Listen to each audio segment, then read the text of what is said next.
বাক্স সমস্ত দেওয়া হয়েছে কাজের জানুন পঞ্চায়েতের মাধ্যমে দেওয়া হয়েছে। যারা পানের ব্যবসা করে, যারা ধান কাটে, যারা চাষ করে, তাদেরকে দেওয়া হয়েছে 2.5 টাকা বাক্স এবং মোটরসাইকেল।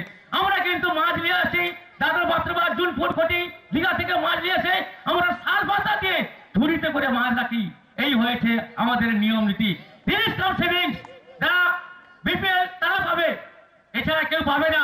এটা ভাববেন তোমরা, সেই অবিপিএল থাকবেন। আমি জানি খেজুরির সব বন্ধু ভাই বোন সবাই সেই অজীবী মৎস্যজীবী থাকবে, বিপিএল হতে পারবেন না, কেউ পাবেন না তার টাকা। এটা ভেবে রাখবেন, দিনের পর দিন এইভাবে চলবে আমাদের, এইভাবে চলছে আমাদের। আমি তো প্রথম বলেছি মার্কেট নেই আমাদের, আমরা আবার মৎস্যজীবী না।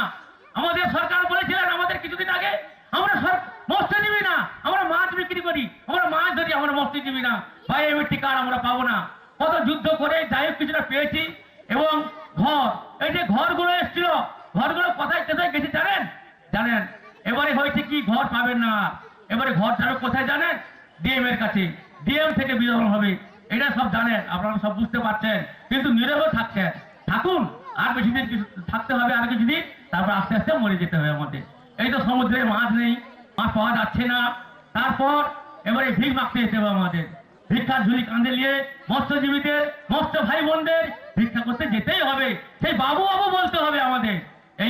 এই তো আমাদের কথা। এই যে আমাদের ভেন্ডার দাবিপত্র লেখা আছে, আপনার খেজুরির ভাই বোনরা মৎস্য ভেন্ডার যারা আছে, তারা এই দাবিপত্র নিয়ে দরবার করুন। আমরা ওই কাঁথিতে 7টা ব্লকে ডেপুটেশন দিয়েছি। কাঁথি রামনগর 2 দিয়েছি, সেদিনকে 200 খান লোক উপস্থিত হয়েছিল, মহিলা পুরুষ, সেখানে আমরা ডেপুটেশন দিয়েছি। আবার কাঁথি 1-এ 27 তারিখে আমরা ডেপুটেশন দেবো। খেজুরিতে এইরকম বলছি, যারা মৎস্যজীবী মৎস্য ভেন্ডার ভাই বোনরা আছে, তারা সবাইকে বলছি তোমরা এইভাবে যদি এগিয়ে যাও, তাহলে আমি জানবো মা বোনরা একটু আর দাদারা ভাইরা সবাই একটু জাগ্রত হয়েছে। এইভাবে দিনের পর দিন চলবে, না হলে তোমাদের মরতে হবে। আর বেশি কিছু বক্তব্য করবো না, কেননা সময় নেই, আমাদের যেতে হবে কাঁথিতে। আর পিছনে আমাদের গুরুজন আছে এবং যারা আছে কিছু বলবে, এই বলে আমার বক্তব্য শেষ করছি। নমস্কার। নমস্কার। আজকের সভার সভাপতি মহাশয়, মঞ্চে উপবিষ্ট প্রধান মহাশয়, কর্মাধ্যক্ষ মহাশয়, দক্ষিণবঙ্গ মৎস্যজীবী ফোরামের সম্পাদক মহাশয়, বিভিন্ন খুঁটি থেকে আগত সম্পাদক, সভাপতি, মৎস্যজীবী নেতৃত্ব, সদস্যা, সবাইকে আমার পক্ষ থেকে প্রণাম, প্রীতি, শুভেচ্ছা জানিয়ে দু একটি কথা বলছি। আজকে 21শে নভেম্বর বিশ্ব মৎস্যজীবী দিবস আমরা পালন করছি দীর্ঘ 30 বছর ধরে। কিন্তু কেন পালন করছি সেটা হয়তো আমরা ঠিক জানি না। আমাদের নেতৃত্ব, যিনি আমাদের মধ্যে নেই, প্রয়াত হরিকৃষ্ণ দেবনাথ, তিনি 30টা দেশের মৎস্যজীবীদের নিয়ে বিশ্ব মৎস্যজীবী ফোরাম তৈরি করেছিলেন। 21শে নভেম্বর রাষ্ট্রপুঞ্জ এই মৎস্যজীবীদের সংঘটাকে মর্যাদা দিয়েছেন। সেই জন্য আমরা 21শে নভেম্বর পালন করে আসছি। সঙ্গে মৎস্যজীবীদের বিভিন্ন দাবি দেওয়া সম্পর্কে আমরা সরকারের সঙ্গে আমাদের দায়িত্ব পেশ করে আসছি। কিন্তু বর্তমান যে পরিস্থিতিতে আমরা চলছি, আজ মৎস্যজীবীরা বিপন্ন, সমুদ্রে মাছের আকার, মাছ সমুদ্রে নেই। সেই সঙ্গে সরকারের মৎস্যজীবীদের প্রতি যেসব কর্মসূচিগুলো রয়েছে সেগুলো ঠিকমতো পালন হচ্ছে না। আপনারা নিশ্চয়ই জানেন, এর মধ্যে আমার বাড়ি প্রকল্প, গীতাঞ্জলি প্রকল্প, যেগুলি মৎস্যজীবীদের জন্য এসেছিল, সেখানে ত্রিস্তর পঞ্চায়েতের মাধ্যমে বিডিও সাহেব, বিধায়ক সাহেব, ডিএম সাহেবের মতে ঘরগুলি পাস হওয়ার কথা, কিন্তু মৎস্যজীবীদের সাথে খুঁটি কমিটি সাথে কোন রকম আলোচনা ছাড়া ওই ঘরগুলো হয়েছে। তাতে আমরা মৎস্যজীবীরা বারবার মৎস্য দপ্তরে জানতে চেয়েছি এই ঘরগুলো কে বা কারা নাম দিল। আমরা চাই মৎস্য দপ্তর তার দ্বারা যে খুঁটি কমিটিগুলো তৈরি হয়েছে তাদের সঙ্গে আলোচনা করে যারা মৎস্যজীবী তারা প্রকৃত ঘর পাক, এটা আমরা চাইব। এই মাননীয় প্রধান সাহেব আছেন, ওনাকে আমরা অনুরোধ করব যেভাবে প্রকৃত মৎস্যজীবীরা ঘরগুলি পায় তার ব্যবস্থা আপনি করবেন। অন্যান্য অনেক কর্মসূচি রয়েছে, মৎস্যদের জন্য অনেক কিছু কর্মসূচি আছে, সেগুলো আপনি দপ্তর থেকে সংগ্রহ করে যাতে ক্ষুদ্র মৎস্যজীবীরা পায় তার ব্যবস্থা করবেন। এই বলে আমি আমার বক্তব্য শেষ করছি। নমস্কার।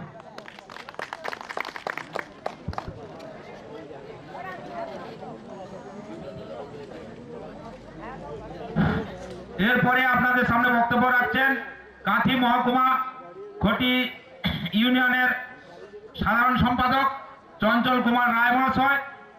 সেই সঙ্গে উনি সাধারণ মৎস্যজীবীদের জন্য দিল্লিতে গিয়ে ধর্ণাও দিয়েছিলেন, সেই নেতৃত্ব আজকে আপনাদের সামনে বক্তব্য রাখছেন। মাননীয় আজকের এই মঞ্চের সভাপতি, প্রধান সাহেব এবং বিভিন্ন ফুল থেকে কর্মকর্তা যারা এসছেন, সবাইকে আমার হৃদয়ে আলিঙ্গন জানিয়ে এবং শ্রদ্ধা জানিয়ে আমাদের দুই পঞ্চায়েত সমিতির সভাপতি মাননীয় অসীম কুমার মণ্ডল মহাশয় উপস্থিত হয়েছেন আমাদের মঞ্চে। ওনাকে বরণ করে নেওয়ার জন্য আমি গৌতম বেরা মহাশয়কে বলবো ব্যাস দিয়ে ওনাকে বরণ করে নেন।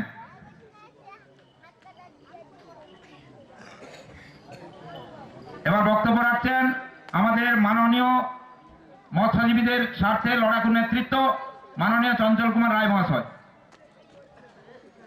এবং যারা নিচে বসে আছেন বা বড় বাঁধের উপরে বসে আছেন, সবাইকে আমার হৃদয়ের অন্তঃস্থল হতে ভালোবাসা এবং অশ্রুসলসিক্ত কিছু কথা বলতে চাইছি। সবাইকে নমস্কার জানিয়ে এই পূর্ব মেদিনীপুরে কেন্দ্রমারি থেকে দীঘা পর্যন্ত প্রায় ৭৪,০০০ মৎস্যজীবী বসবাস করে। তার মধ্যে পূর্ব মেদিনীপুরে রিলিফ কাম সার্ভিস দেওয়া হয় ৭,৫০০। কিন্তু পরিসংখ্যানে দেখা যাচ্ছে যে একমাত্র বিপিএল ছাড়া আর কোন মৎস্যজীবী এই ত্রাণ সঞ্চয়গুলো পাবে না। ইউপিএ সরকার কাছে আমরা ধর্ণা দিয়েছিলাম, বর্তমান মোদী সরকার এসছে, তারাও বলছেন যে বিপিএল ছাড়া আর মৎস্যজীবীদের রিলিফ কাম সার্ভিস দেওয়া হবে না। সাধারণ মৎস্যজীবী কজন বা বিপিএল আছে আপনারা সবাই বুকে হাত দিয়ে বলুন তো। ৭,৫০০ মধ্যে হিসেব করে দেখেছি প্রায় ৪,০০০ মৎস্যজীবী এই ত্রাণ সঞ্চয়ের প্রকল্প থেকে বাতিল হয়ে যাবে। অনেক খনি থেকে প্রায় ত্রাণ সঞ্চয় প্রকল্প বিলুপ্ত হয়ে যাবে। তাই আমাদের সভাপতি এসছেন, আপনার কাছে বলছি, প্রধান সাহেবও আছেন, আমাদের ক্ষুদ্র মৎস্যজীবীর দিকে একটু তাকান। বিপিএল থেকে বিপিএল কে যদি সত্যি রক্ষা করতে হয়, এপিএল বাদ পড়ে যাবে, আর এপিএল কে রক্ষা করতে গেলে প্রায় ৪,০০০ মতো মৎস্যজীবী ত্রাণ সঞ্চয় প্রকল্প পূর্ব মেদিনীপুর থেকে বাতিল হয়ে যাবে। তাই ক্ষুদ্র চিরাচরিত মৎস্যজীবীদের জন্য সভাপতির কাছে আমি অনুরোধ রাখবো, প্রধান সাহেবের কাছে অনুরোধ রাখবো, অধিকার প্রকল্পের যে ঘর আছে, গীতাঞ্জলি প্রকল্পের যে ঘর আছে, একটা সমন্বয়ের মধ্যে খুঁটিগুলোর মাধ্যমে আপনারা বিতরণ করুন। আপনাদের কাছে বিশেষ অনুরোধ রাখি। অনেক ঘর আছে আমরা বুঝতেই পারি না, জানতেই পারি না, একমাত্র সভাপতি সাহেব আর বিধায়ক সাহেব শামপুরে ডেকে সেইটা একমাত্র খুঁটিগুলোকে সমানভাবে তিনি ভাগ করে দিয়েছিলেন। তারপর থেকে আমরা এই খেজুরি মৎস্যজীবী আর কোনো ঘর পাইনি, আর ঘরও আসেনি সভাপতি সাহেব বলছিলেন। কিন্তু তবু গীতাঞ্জলি ঘর তো আসে, আর অধিকার প্রকল্প তো ঘর আসে, সেটা পঞ্চায়েতের মাধ্যমে যদি একটা খটি মৎস্যজীবীগুলোকে দেওয়া যায়, সেটাও আপনারা চিন্তা ভাবনা করবেন। আমরা যেন অসহায় বোধ করছি, আমরা যদি প্রশাসনে না বলতে পারি তাহলে কার কাছে বলবো? আমাদের কৃষি কর্মদক্ষ ছিলেন, ওনার কাছেও আমাদের প্রস্তাব, এই এলাকা তো ওনাদের সভাপতি সব জানেন। আমি সভাপতির কাছে বারবার বলেছি, আমাদের এই 19টা খটি আছে, এই 19টা খটির মধ্যে একটা সমন্বয়ের মাধ্যমে আমাদেরকে ডেকে আমাদেরকে একটু মর্যাদা দিন, আমাদের একটু মর্যাদা দিন, যাতে মৎস্যজীবীরা পায়। আপনাদের কাছে বিশেষ অনুরোধ রাখছি। আমাদের ৭০,০০০ মৎস্যজীবী এই কেন্দ্রমানি থেকে দীঘা পর্যন্ত, তার মধ্যে মাত্র ৭,৫০০ ট্রান্সফার জল দেওয়া হয়, কিন্তু বিপিএল পাবে মাত্র ৩,৫০০। সবগুলো বাতিল হয়ে যাবে। আমরা দিন রাত ভাবছি আমার এই মৎস্যজীবীগুলো কোথায় যাব। আমি মনে করেছিলাম যে মোদী সরকার বোধ হয় গরিবের প্রতি একটু বোধোদয় দেবে, কিন্তু তাও দেখছি সেই একই রকম। আমরা দিল্লিতে 6 দিন ধরে ধর্ণা দিয়েছি, সভাপতি সাহেব এবং প্রধান সাহেবকে বলছি, তার প্রতিশ্রুতি দিল কৃষি দপ্তর থেকে। শারদ পাওয়ারের একজন উপদেষ্টা এসে আমাদেরকে রঙ্গমঞ্চে কথাও বললো, কিন্তু তার দেখলাম তার বিপরীত হলো। এবারও দেখছি ঠিক সেই রকম। আর আমি বিশেষ কিছু বলবো না। এই 19টা খটি যে আছে আমাদের খেজুরিতে, তথা পূর্ব মেদিনীপুরে 42টা খটির মধ্যে অনেকে ভাবছিলেন হয়তো অনেক খটি আমাদের সঙ্গে সংযোগ দেবে না, কিন্তু এ পর্যন্ত পরিসংখ্যানে মাত্র 3টে খটি আসেনি। আমি সভাপতি সাহেবের কাছে বলছি, কোনোদিন অবিভক্ত নয়, আপনি সবাইকে ডেকে এই খটি কমিটিগুলো যা সুন্দরভাবে পরিচালনা করা যায়, যাতে রাজনৈতিক বাতাবরণের ঊর্ধ্বে খটিগুলি কাজ করতে পারে, আপনাদের সহযোগিতা করতে হবে। এইটুকু বলে আমি আপনাদের কাছে বক্তব্য রেখে আমার ক্ষুদ্র বক্তব্য আমি শেষ করছি। নমস্কার। চঞ্চলবাবুর মূল্যবান বক্তব্যের জন্য চঞ্চলবাবুকে ধন্যবাদ। সেই সঙ্গে আপনাদের সামনে এখন বক্তব্য রাখবেন ভারতবর্ষের পশ্চিমবাংলা তথা ভারতের অন্যতম নেতৃত্ব দেবাশিস শ্যামল মহাশয়, দক্ষিণবঙ্গ ফোরামের সাধারণ সম্পাদক দেবাশিস শ্যামল মহাশয়। শ্রদ্ধেয় আজকের সভার সভাপতি তথা কাতি মহকুমা কোটি মৎস্যজীবী ইউনিয়নের স্থায়ী সভাপতি শক্তিপদ শাসমল মহাশয়, উপস্থিত আছেন কাতি মহকুমা কোটি মৎস্যজীবী ইউনিয়নের সাধারণ সম্পাদক শ্রী চঞ্চল কুমার রায়, উপস্থিত আছেন আমাদের চিরদিনের বন্ধু সাথী, দীর্ঘ লড়াইয়ের এবং দীর্ঘ আন্দোলনের সাথী আমাদের খেজুরি 2 নম্বর পঞ্চায়েত সমিতির সভাপতি অসীম মণ্ডল মহাশয়, উপস্থিত আছেন খেজুরি 2 পঞ্চায়েত সমিতির কৃষি কর্মাধ্যক্ষ মাননীয় শ্যামল দাস মহাশয়, উপস্থিত আছেন নিচকসবা গ্রাম পঞ্চায়েতের গ্রাম প্রধান মাননীয় শ্রী প্রাণকৃষ্ণ দাস মহাশয় এবং বিভিন্ন খটির নেতৃবৃন্দ, এবং আপনারা যে সমস্ত বিভিন্ন ব্লক থেকে এবং এই এলাকার যারা মৎস্যজীবী সবাইকে যথাযোগ্য সম্মান জানিয়ে আমি আপনাদের সামনে 2-1টি কথা বলতে চাই। আজকের দিনটা খুব গুরুত্বপূর্ণ। আমরা সবাই জানি, আমরা এই দিনটার জন্য আমরা প্রত্যেকে অপেক্ষা করে থাকি কবে 21শে নভেম্বর আসবে। কেন করি? 1997 সাল দিল্লিতে 20টা দেশের মৎস্যজীবী প্রতিনিধিরা, নেতৃত্বরা একসাথে একভাবে মিলিত হয়ে World Forum of Fisher People অর্থাৎ বিশ্ব মৎস্যজীবী সংগঠন, বিশ্ব মৎস্যজীবী ফোরাম তৈরি করেছিল এবং তার নেতৃত্বে ছিলেন ভারতবর্ষের তথা আমাদের দেশের এবং বিশ্বের মৎস্যজীবী আন্দোলনের কিংবদন্তি পুরুষ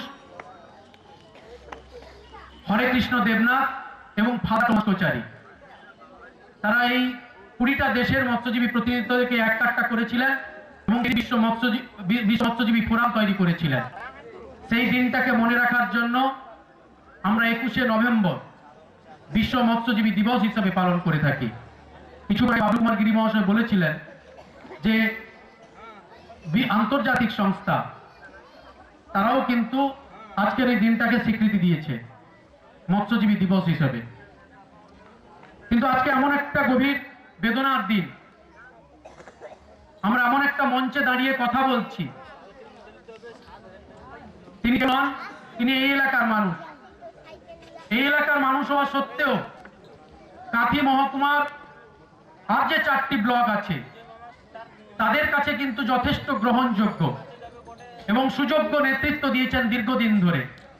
তিনি আর কেউ নন, আমাদের খুব প্রিয় পাত্র ছিলেন সুখদেব রঞ্জিত মহাশয়। ছোটখাটো চেহারার মানুষ, ধুতি পরতেন, আপন মনে চলতেন একটা লাইলনের ব্যাগ নিয়ে, সময় মতো পৌঁছবেন এবং মিটিং শেষে তিনি বাড়ি ফিরবেন। এমন কোনো মিটিং নেই, এমন কোনো আলোচনা সভা নেই যেখানে সুখদেব রঞ্জিত মহাশয় যাবেন না। তিনি কিন্তু যাবেন। যখন রাজনৈতিক হিংসা চলছে, যখন রাজনৈতিক লড়াই চলছে, সেই সময়ে দাঁড়িয়ে বুক চিতিয়ে লড়াই করেছেন একটি মানুষ, তিনি আর কেউ নন, তিনি হচ্ছেন সুখদেব রঞ্জিত মহাশয়। তিনি আজ নেই। সত্যি আজকে খুব বেদনা। আমরা হয়তো মৎস্যজীবীরা হয়তো এই লড়াইয়ের এইসব মানুষগুলোকে হয়তো খুব তাড়াতাড়ি ভুলে যায়, কিন্তু সুখদেব রঞ্জিতকে ভুলে যাওয়ার মতো আমাদের সেই সাহস, সেই দুঃসাহস আমাদের নেই। তাই আমরা ঈশ্বরের কাছে কামনা করি তিনি যেখানেই থাকুন তিনি যেন শান্তিতে থাকতে পারেন। যে শান্তির বার্তা তিনি তিনি যখন জীবিত ছিলেন তার জীবদ্দশায় তিনি কিন্তু এই শান্তির বার্তাটা তিনি বয়ে দিয়ে গেছেন, আমাদের মধ্যে বিচরণ করে গেছেন। আমরা মনে করি তিনি শান্তিতে থাকুন, তার আত্মার শান্তি কামনা করি। আজকে আমাদের পঞ্চায়েত সমিতির সভাপতি এসছেন, এটা আমাদের কাছে যেমন আনন্দের। আজকে প্রাণকৃষ্ণ দাও এসছেন, শ্যামল দাও এসছেন। অনেক দিনের প্রাণকৃষ্ণদার সাথে আমার খুব একটা পরিচয় নেই। অসীমদার সাথে যখন তিনি দায়িত্বে ছিলেন না তখন আমরা পাঁচুরিয়াতে বসে একসাথে মিটিং করেছি, অনেক প্ল্যানিং করেছি। কখনো আমাদের